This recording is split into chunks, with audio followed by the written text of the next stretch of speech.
মনের মধ্যে এরকম একটি ইচ্ছে ছিল যে আগে পুরো বাংলাদেশটা ঘুরে দেখব, তারপরে যদি সুযোগ হয় তাহলে দেশের বাইরে যাব। কিন্তু হঠাৎ করেই দেশের বাইরে ভ্রমণের একটি সুযোগ হয়ে গেল এবং সেই সুযোগটি আমি হাতছাড়া করলাম না। আর যেহেতু আমি পাহাড়, মেঘ, ঝর্ণা এগুলোকেই সব থেকে বেশি পছন্দ করি, তাই আমার দেশের বাইরের প্রথম ভ্রমণটাই হবে হচ্ছে ভারতের মেঘালয়।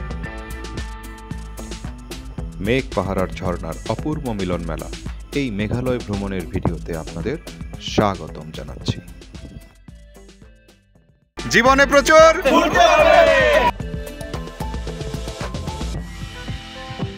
আমাদের এবারের জার্নিটি শুরু হয় গাজীপুরের গড়গড়িয়া মাস্টার বাড়ির এনা কাউন্টার থেকে। এনা পরিবহনের একটা বাসে আমরা ঠিক রাত 9টার সময় রওনা দিলাম হচ্ছে সিলেটের উদ্দেশ্যে। আর সাথে আছে বরাবরের মতো সেই রক্তের বন্ধু আব্দুর রহমান। রাস্তার অবস্থা ভালো এবং যানজট কম থাকার কারণে গাড়িটি বেশ দ্রুতবেগেই এগিয়ে যাচ্ছিল। পথিমধ্যে হবিগঞ্জের একটি হাইওয়ে রেস্তোরাঁতে রাতের হালকা ভোজন, তারপরে আবার জার্নি শুরু। এবং এই ট্যুরের আসল অ্যাডভেঞ্চার শুরু হয় যখন আমাদেরকে গাড়িটি সিলেটের হুমায়ুন রশিদ চত্বরে নামিয়ে দিল। গাড়িটি যখন আমাদেরকে হুমায়ুন রশিদ চত্বরে নামিয়ে দেয় তখন বাজে হচ্ছে রাত 3টা। এই রাত 3টার সময় প্রচণ্ড বৃষ্টি চলছিল তখন। এই প্রচণ্ড বৃষ্টি, কখনো গুড়ি কখনো প্রচণ্ড বৃষ্টি, এর মধ্যে আমাদেরকে অনেক সময় অপেক্ষা করতে হয়েছে এই হুমায়ুন রশিদ চত্বরে। আসসালামু আলাইকুম, গুড মর্নিং ফ্রম সিলেট শহর। তো বাস আমাদেরকে নামাই দিছিল একদম হুমায়ুন চত্বরে একদম রাত 3টার সময়। একদম ঝুম বৃষ্টি, বলেন এটা কোনো কথা? এই 3টার সময় বৃষ্টির মধ্যে বাস আমাদেরকে নামাই দিছে। তো ওইখানে অনেকক্ষণ দাঁড়ায় ছিলাম। তারপরে পাশে একটা মসজিদে ফজরের নামাজ পড়লাম সুরমা নদীর পাশে। তো সেই নদীটাও দেখলাম। মানে সিলেট শহরে যে বন্যা হয়, এই নদীর পানি বেড়ে যাওয়ার কারণেই সিলেট শহরে বন্যা হয়। দেখেন কি অবস্থা, পানিতে কি পরিমাণ স্রোত।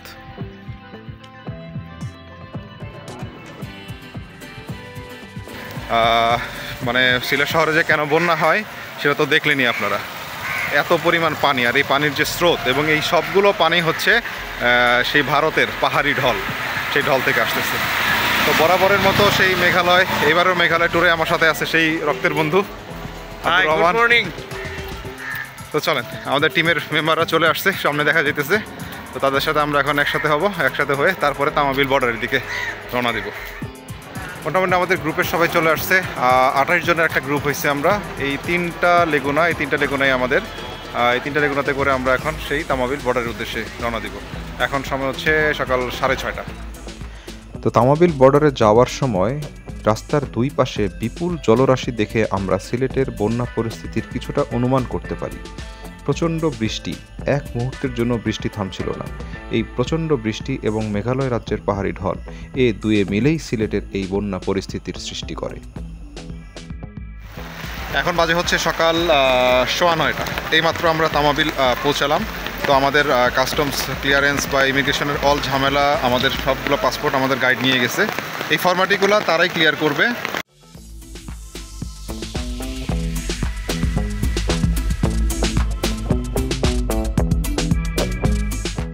সেই রাত 3টার সময় যে আমাদেরকে সিলেট শহরে আমাদের বাস নামায় দিছিল, তারপর থেকে যে বৃষ্টি শুরু হয়েছে, সেই বৃষ্টি আর এখন পর্যন্ত থামার কোনো নাম নেই।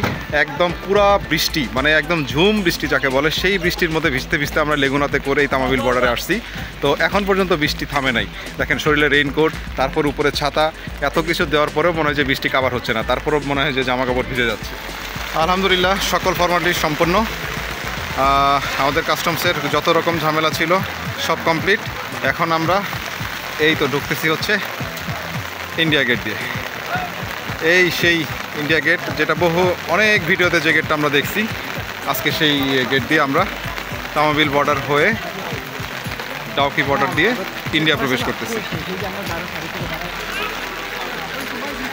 এইখানে বাংলাদেশ আর এইখানে ইন্ডিয়া। তো বর্ডার পার হওয়ার পরে ইন্ডিয়ার পাশে এসে আমাদেরকে সেই ইমিগ্রেশন এবং কাস্টমসের ফর্মালিটিস আমাদেরকে আবার ফেস হইতে হয়েছে। অবশেষে সব ইমিগ্রেশন, কাস্টমস, বিএসএফের চেক সব কিছু শেষ করে আমরা আমাদের সেই ট্যুরিস্ট বাসের জন্য অপেক্ষা করতেছি। বেলা বাজে হচ্ছে এখন দুপুর 12:30। কেবলমাত্র আমাদের ইমিগ্রেশন কাস্টমসের ঝামেলা শেষ হইলো। আর এখন আমরা আমাদের এই হায়ার করা এই গাড়িটাতে আমরা এখন সবাই উঠবো তারপর আমাদের স্পটের উদ্দেশ্যে আমরা রওনা দেবো এখন।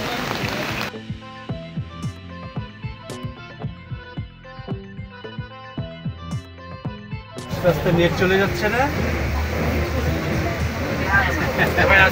যতক্ষণ নেট চলে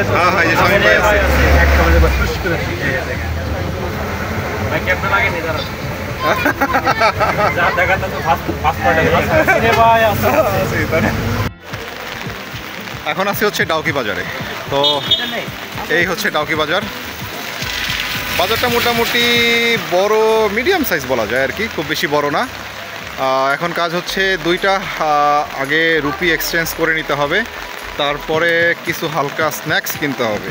কিন্তু আজকে যেটা বুঝলাম, ট্যুরিস্টের সংখ্যা বেশির জন্য ওরা একটা সিন্ডিকেট করছে। সিন্ডিকেট করার কারণে নর্মাল অন্য সময় যেখানে 72-73 রুপি বলে 100 টাকার এগেনস্টে, আজকে বলতেছে 70.5। তো আসলে বুঝতেছি না যে ডাউকি থেকে এক্সচেঞ্জ করব নাকি আমরা শিলং বাজারে যাব। দেখি এখানে এক দোকানে করতেছে, এরকম ছোট ছোট মুদির দোকানে বা আলাদা কোনো সেপারেট কোনো এক্সচেঞ্জের দোকান নেই। আর এই মুদি দোকানগুলোতেই এখানে আসলে রুপি এক্সচেঞ্জ করে থাকে এরা।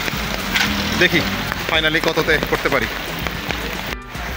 অবশেষে কোনো উপায়ন্তর না পেয়ে আমাদেরকে বাধ্য হয়ে ওই 70 টাকা 50 পয়সা এই রেটেই এক্সচেঞ্জ করা লাগলো। কিছু করার নেই, কারণ এখানে বিশাল বড় একটা কোরাম চলতেছে। হ্যালো ভাই, ট্যুরিস্ট বেশি তো, যে কারণে আসলে তারা একটা কঠিন সিন্ডিকেট এখানে চালু করছে। কোনো উপায় নেই, সব জায়গায় যেখানেই জিজ্ঞেস করতেছে প্রত্যেকটা জায়গাতেই একই রেট, সবগুলো জায়গাতেই একই রেট। ডাউকি ঠিক বাজারের পাশে একটা ব্রিজের পাশে এরকম একটা ঝর্ণা, মানে এইরকম একটা ঝর্ণা যদি বাংলাদেশে থাকতো তাহলে এটার মানে কোটি টাকা দাম হয়ে যাইতো। মানে এখানে ট্যুরিস্ট মানে লাইন ধরে থাকতো, বাট এরকম একটা জায়গায় এরকম একটা ঝর্ণা কেউ তাকাই না এটার দিকে, মানে এটার কোনো দাম নাই এদের কাছে। মানে চলতে ফিরতে উঠতে বসতে মানে ঝর্ণা, এই জন্য এগুলোকে ফিরাও তাকায় না। মানে একই জিনিসের মানে এক এক জায়গায় কত রকম মূল্যায়ন। তো ডাউকি বাজারের কাজ শেষ করে আমরা আবার বাসে চেপে বসি এবং রওনা দিই সামনের দিকে। তো এখন ভিডিওতে আপনারা যে ব্রিজটি দেখতে পাচ্ছেন, এটা হচ্ছে সেই ব্রিজ যে ব্রিজটা আমরা জাফলং পয়েন্ট থেকে, বাংলাদেশের জাফলং পয়েন্ট থেকে আমরা দেখি আর মনে মনে আবির্ভূত হই যে ইন্ডিয়ার ওই সাইডটা না জানি কত সুন্দর। আর আজকে আমি সেই ব্রিজের সাইড থেকে বাংলাদেশটাকে দেখতেছি।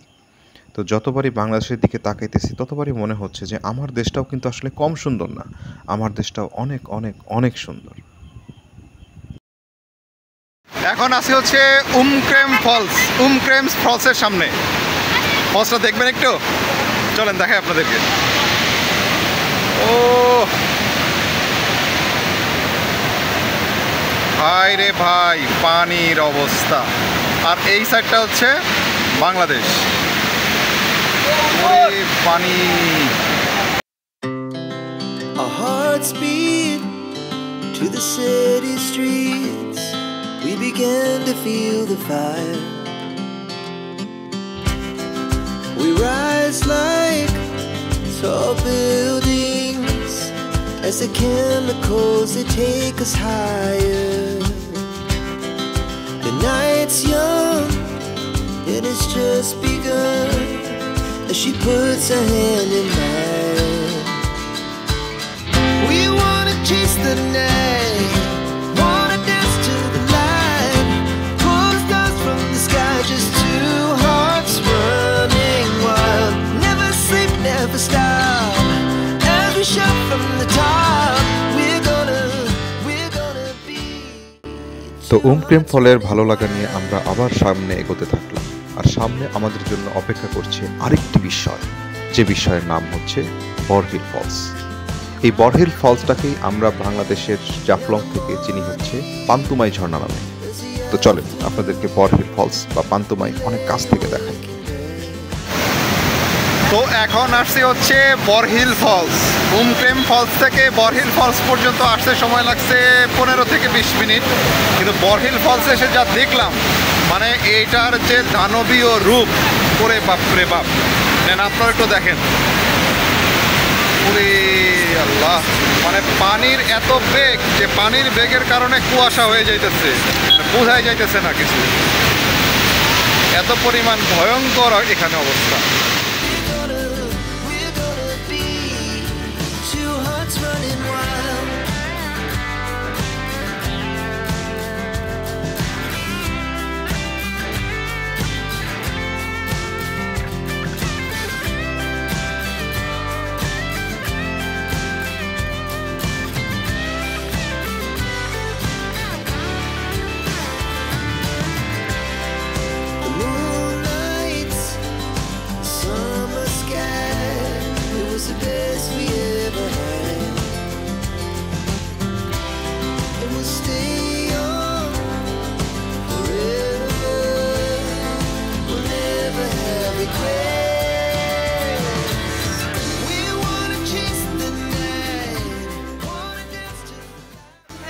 Welcome to Mawlynnong, cleanest village in Asia.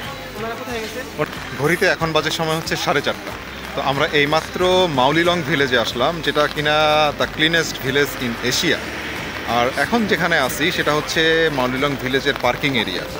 এখানে যত ট্যুরিস্ট যারা আছে তাদের সবার গাড়িগুলো এখানে পার্ক করা আছে। আর আমাদের পোস্টারটা, সেই পোস্টারটা ওই যে উপরের ওইখানে, এই যে হলুদ গাড়িটার আড়ালে ওটা রাখা আছে।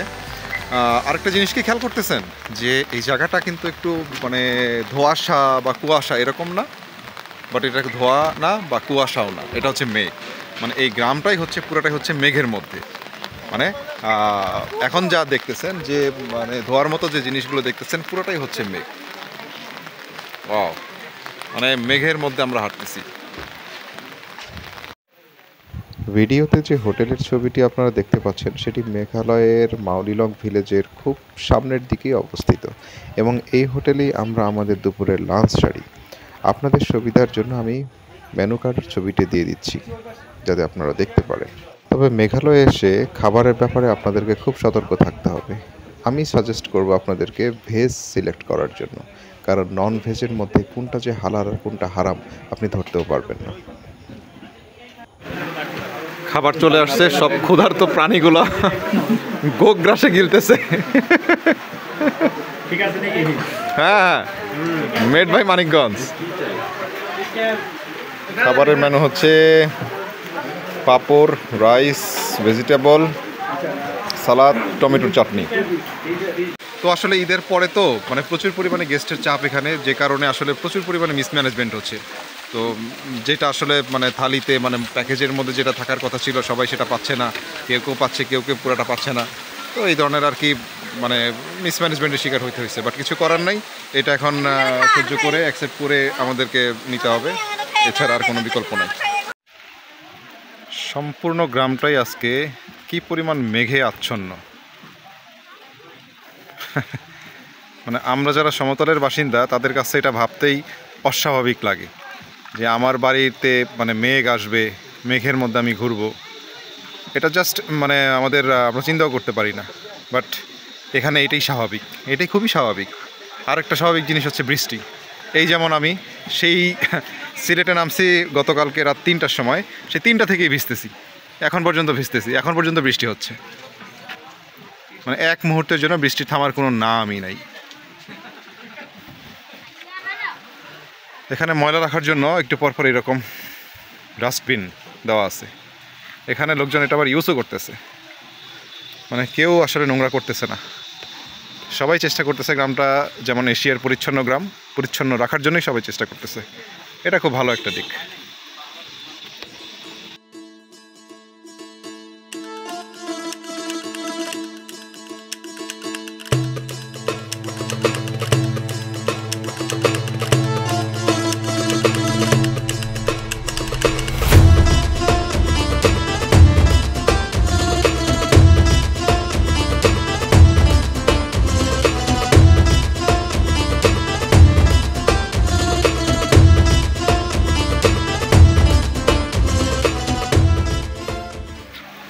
এখন আসছি হচ্ছে লিভিং রুট ব্রিজ দেখার জন্য। মাউলিলং ভিলেজ থেকে অল্প একটু ডিস্টেন্সে আমাদেরকে গাড়িতেই নিয়ে আসছে।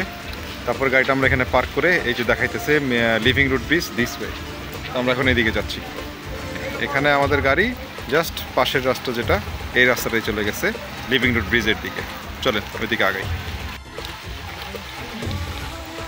মানে মেঘ, বৃষ্টি, মানে একদম রিয়েল মেঘালয় দেখতেছি নাকি?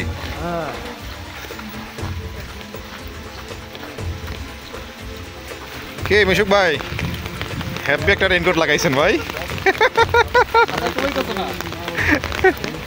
না, ছাতায় কোলাবে না, এই জিনিস ছাতায় কোলাবে না। এখানে একটু নিচে নামতে হবে তো, হ্যাঁ, পিচ্ছিল ধর একটা ভয় আছে। এখন ছাতাতে ফোকাস দিব না, ওইটাতে ফোকাস দিব। রাইট। আর এখানে অনেকগুলো সিঁড়ি নামতে হবে নিচে, তো সিঁড়িগুলো পিচ্ছিল। লিভিং রুট ব্রিজ যাওয়ার পথে রাস্তাটা অনেকটা এরকম উঁচু নিচু, এবড়ো থেবড়ো পাথর, খুব সতর্কতার সাথে হাঁটতে হবে। আর বড় কথা হচ্ছে এখন বাজে হচ্ছে প্রায় 5:30, কিন্তু আমি প্রথমেই বলেছিলাম, আগেই বলেছিলাম যে পাহাড়ে সন্ধ্যা নামে অনেক আগে। তো 5:30টাতেই মনে হইতেছে যে একদম অন্ধকার হয়ে গেছে। প্রচণ্ড আলোক স্বল্পতা, জানি না ভিডিও কেমন হইতেছে, ভিডিওতে সব কিছু বোঝা যাবে কি না আমি সেটাও জানি না, জাস্ট ভিডিও করার জন্য করা হইতেছে। পানির গর্জন, প্রচণ্ড পানির গর্জন হচ্ছে, মনে হইতেছে যে না জানি নিচে কত বড় ঝর্ণা আছে।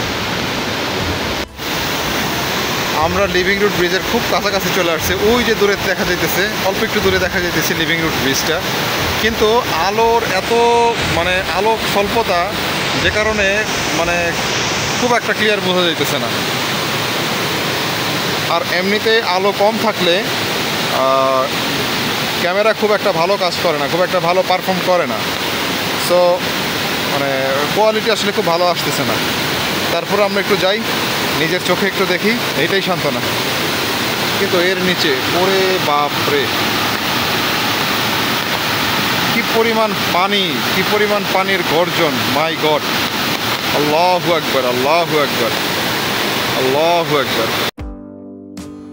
আসলে এই ধরনের লিভিং রুট ব্রিজ মেঘালয় রাজ্যে অনেকগুলোই আছে এবং এই ব্রিজগুলো আসলে 1-2 বছরে তৈরি করা সম্ভব হয় না। এটা আসলে স্থানীয় লোকজনের 20 থেকে 30 বছর, কোনো কোনো ক্ষেত্রে 40 বছরের কষ্টের ফল এগুলো। সুপারি গাছের খোল কেটে সেই খোলের ভিতর দিয়ে একটি বিশেষ প্রক্রিয়ায় গাছের শিকড়গুলো পাঠিয়ে দিয়ে তারা অনেক কঠিন পরিশ্রম করে এই লিভিং ব্রিজগুলো তৈরি করেছে তাদের চলাচলের সুবিধার জন্য। আর 30-40 বছরের কষ্টের ফলাফলের পরে তারা এখন এই ব্রিজ দিয়ে রাস্তা পারাপার করছে। আধো আলো আধো ছায়ার লিভিং রুট ব্রিজের এই গা ছমছমে এলাকাটি খুব ভয়ঙ্করই মনে হচ্ছিল। আমার কাছে মনে হচ্ছিল এটা যেন কোনো হরর সিনেমার শুটিং সেট, যে কোনো সময় পানির নিচ থেকে বের হয়ে আসবে একটি বিশাল বড় অ্যানাকোন্ডা, সিনেমার মতো, জাস্ট সিনেমার মতো। তবে এটি ভেবে ভালো লাগছে যে এতদিন এই জিনিসগুলো আমরা শুধু টিভিতেই দেখছি বা সিনেমাতেই দেখেছি, আর আজ সেই জিনিসগুলো নিজের চোখে দেখতেছি। এটাই সান্ত্বনা, এটাই ভালো লাগতেছে।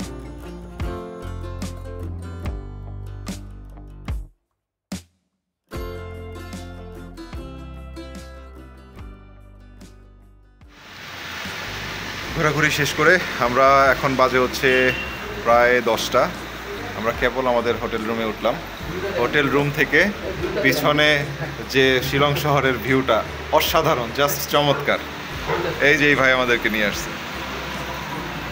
ওয়াও, দিনের বেলা হ্যাপি লাগবে, রাতের বেলা বোঝা যাইতেছে না, জাস্ট লাইটগুলো বোঝা যাইতেছে, কিন্তু দিনের বেলা অসাধারণ লাগবে এবং খালি চোখে এখনই অসাধারণ লাগতেছে।